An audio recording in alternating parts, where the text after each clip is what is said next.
Hi, my name is Felice, and I'm the Happy Star Wars guy. And I gotta admit, quarantine has thrown me off because I forgot to post this video last week.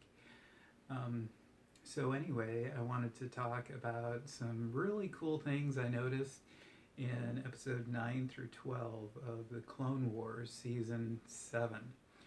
Um, Episode 9 takes place right before um, Revenge of the Sith.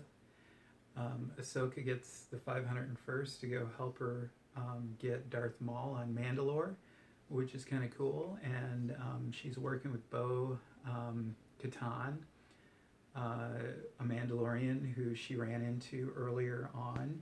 And here's something I forgot to mention and didn't even think about. But when uh, Ahsoka runs into Bo Katan, it's also Ursa Wren, which is Sabine Wren's mom, is part of this movement.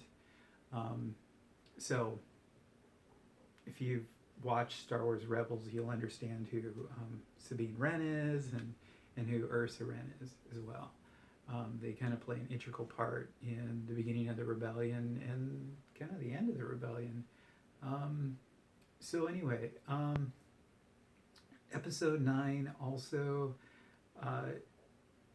the one thing I really appreciate about episode 9 that I don't know if anybody has noted, but in episode 9, the beginning where you see Anakin take the lead and kind of say he's going to surrender is almost exactly like what Obi-Wan does in the Clone War movie, which was the first animated series. Well, it wasn't a series, it was a movie. It was the Clone War movie launched the beginning of the Clone War animated series. So I thought it was really fitting to have this kind of wrap on the story begin, in essence, with this 4-part episode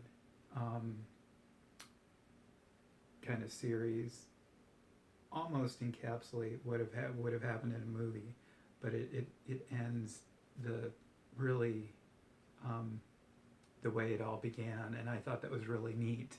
And I don't know how many people kind of picked that up, but it was really cool. In episode 9, it's right before, episode 10. Just to give you some timeline, it happens right before Utapau, and Obi-Wan takes out Grievous, and so you got to remember these episodes are going on all the way through Revenge of the Sith. So the timeline of these 4 episodes is happening during the movie timeline. So episode 7 is probably the most interesting one. Episode 10, you get a little lean into there's something going on because Maul isn't actually as aggressive as he usually is, and he has another idea in mind, and we find out he wants to meet with Skywalker because Maul has a vision of what's really finally happening, which is why during episode 10 Maul disperses the Crimson Dawn, and you see Dryden Voss there, you see some of the other syndicate leaders, and they all go into hiding. And apparently they kind of come out once everything unfolds because we see him again in Solo, the Star Wars movie. So, episode 11 is where Order 66 starts. We see Ursa Wren again. She is actually right in front of Darth Maul's Mandalorian coffin that was created to hold. It's not a coffin. It's a case that holds force-sensitive force users, and it was something that was created a long time ago. Leave it to the Mandalorians to figure out how to isolate a Jedi, which is really exciting.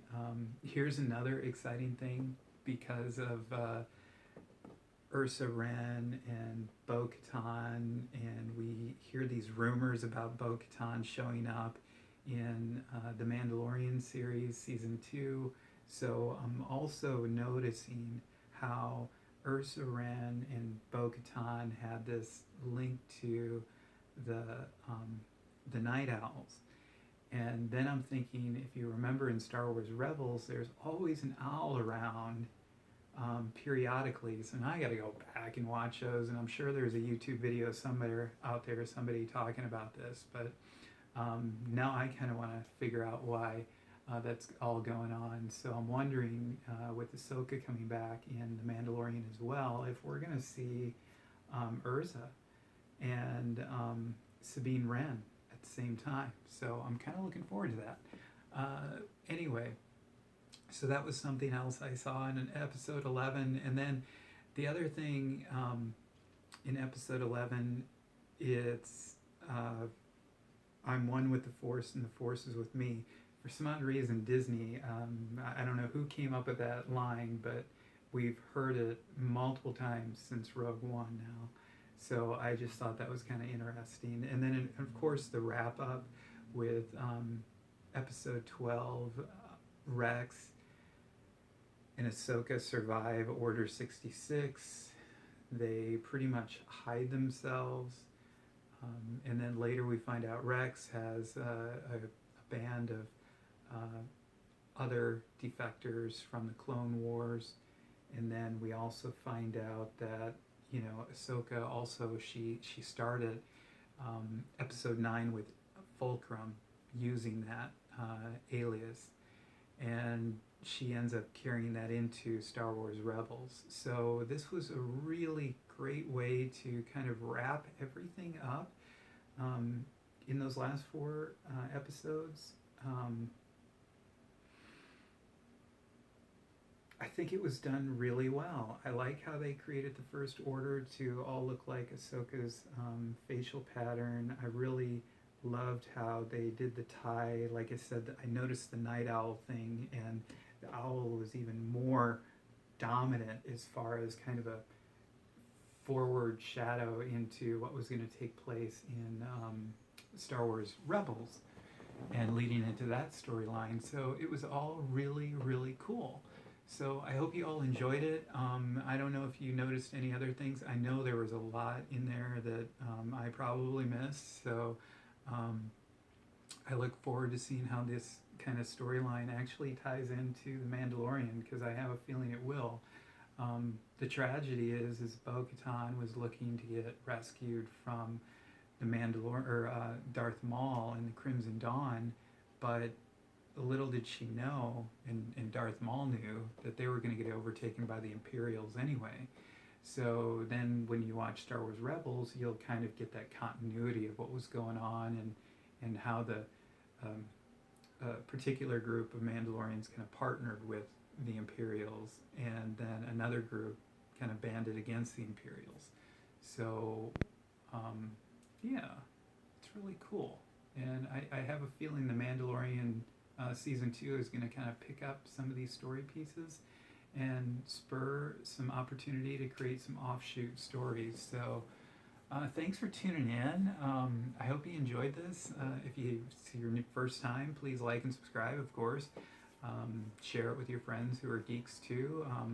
And may the Force be with you. Thanks.